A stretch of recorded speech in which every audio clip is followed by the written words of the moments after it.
भारत में मछली पालन काफी तेजी से प्रचलित हो रहा है। ऐसे में झींगा मछली पालन के व्यवसाय के प्रति किसानों का रुझान काफी तेजी से बढ़ रहा है। झींगा पालन को आमतौर पर तटीय क्षेत्रों में पालना सबसे बेहतर माना जाता था, लेकिन अब तकनीकी सहायता के चलते किसान खेतों में बनाए गए तालाबों में भी झींगा पालन कर सकते हैं।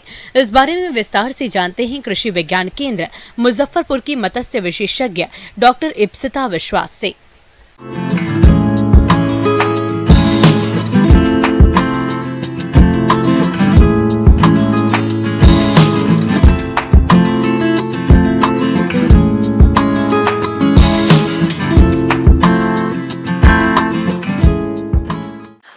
पूरा विश्व भर में आप लोगों को जैसे पता ही होगा कि पूरे विश्व भर में महाझींगा पालन एक प्रमुख व्यवसाय के रूप से एक बहुत ही लोकप्रिय है। वो इसी कारण क्योंकि झींगा बहुत ही सुस्वादु एवं पौष्टिक एक आहार के रूप में भी देखा गया है।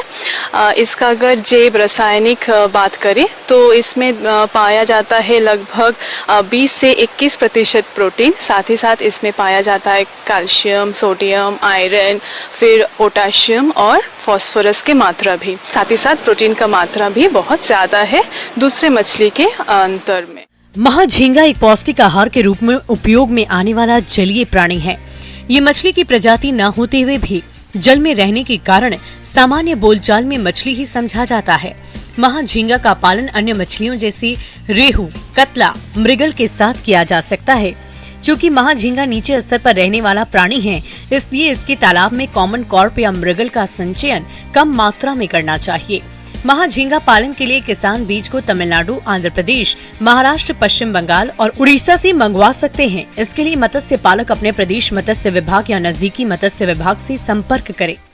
और सिर्फ ये ध्यान रखिए कि जब आप उसको डाल रहे हैं मछली को, तो ये बस ध्यान रहे कि वो बहुत ही अच्छा बीज होना चाहिए। एक ही उसका समस्या है कि बीज उसका ज़्यादा उपलब्ध नहीं मिलता है, तो आपको पहले ध्यान रखना है कि आपका बीज का स्रोत कहाँ से आप ले रहे हैं। तो अगर आप उस हिसाब से डालते हैं और उतना ध्यान रखिए कि कितना उसका जो स्टॉकिंग है वो 50 से 100 प्रति मीटर स्क्वायर ही होना चाहिए। अब मीठा पानी में भी आप झींगा पालन बहुत अच्छे से उसको पालन कर सकते हैं। जब आप झींगा पालन करना चाहेंगे मीठा पानी में, तो मिनिमम आपको 1 एकड़ के ज़मीन चाहिए या फिर 1 एकड़ के तालाब रकबा वाला ज़मीन चाहिए, जिसमें आप महाझींगा आप उसको एक उसका जो प्रजाति साइंटिफिक जो नाम है वो है माइक्रोबैक्टीरियम रोज़नबर्गी और लोकली उसको स्कैम्पी भी बोलते हैं। मटियाही या दोमट मिट्टी वाले एकड़ या इससे छोटे तालाब महाझींगा पालन के लिए अच्छे होते हैं। महाझींगा के बीज संचयन करने के पूर्व तालाब की सफाई करवा ले, ताकि उसमें किसी प्रकार की खाऊ मछली या हानिकारक कीड़े इत्यादि न रहें। इसके बाद सामान्य तौर पर जिस प्रकार मछली पालन के लिए तालाब की तैयारी की जाती है, ठीक उसी प्रकार से तालाब की तैयारी कर लें। साथ ही झींगा मछली को छिपने के लिए बांस, झाड़, पुराने टायर इत्यादि तालाब में डालें। जब तालाब के पानी का रंग हल्का हरा अथवा भूरा हो जाए, तब बीज का संचयन करें। केवल महाझींगा पालन तकनीक में 20,000 झींगा के बीज प्रति एकड़ के दर से संचयन किया जा सकता है, जबकि अन्य मछलियों के साथ इसका 50% यानी कि 10,000 झींगा बीज का संचयन प्रति एकड़ किया जा सकता है। और जब तालाब में डाल रहे तो 15 दिन पहले ही तालाब को आपको प्रबंधन करना पड़ेगा, जिसके लिए आपको चूना लगभग 40 से 80 किलो, गोबर आपको डालना है लगभग 2 से 4 टन, आपको यूरिया भी डालना होगा 40 से 60 किलोग्राम और साथ ही साथ सिंगल सुपर फॉस्फेट 80 से 120 किलो प्रति एकड़। अगर आप ये सब डाल लेते हैं तो पोस्ट लार्वा का बात करते हम पहले बोलते हैं कि जो आपका जो झींगा का जो जीव चक्र है वो है जो अंडा के बाद उसका 11 लार्वल स्टेजेस होता है, जो कि 22 से 25 दिन तक ही उसका खत्म हो जाता है। 25 दिन के बाद वो पोस्ट लार्वल स्टेज में आता है, जो झींगा का जो एक छोटा रूप उसका धारण कर लेते हैं। उसी पोस्ट लार्वल स्टेज में ही आपको क्या करना होगा, आपको उसको तालाब में डालना होगा स्टॉकिंग के रूप में। उसको डालने के बाद आपको क्या करना है, आपको उसको खाना जो अगर आप पोस्ट लार्वा वाला स्टॉक करते हैं तो आपको खाना देना पड़ेगा सूजी, मैदा और उसके साथ अंडा का घोल मिला के उसको एक गोलाकार बना के उसको आप छिड़क दीजिए। सिर्फ एक ही ध्यान रखिए, आपको हर दिन उसको परिपूरक आहार देना जरूरी है, क्योंकि बिना सप्लीमेंट्री फीड का इसका विकास अच्छा नहीं हो पाता है।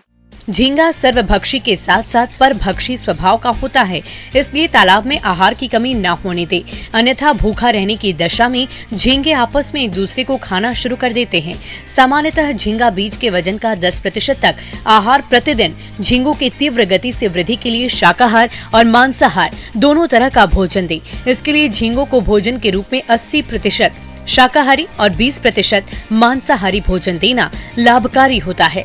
इसके आहार में 4% सरसों की खली, 4% राइस ब्राउन और 2% फिश मील दे। साथ ही मांसाहार में प्रमुख रूप से मछलियों को चूरा, घोंघा, छोटे झींगे एवं बूचड़ खाने का अवशेषों को दिया जा सकता है।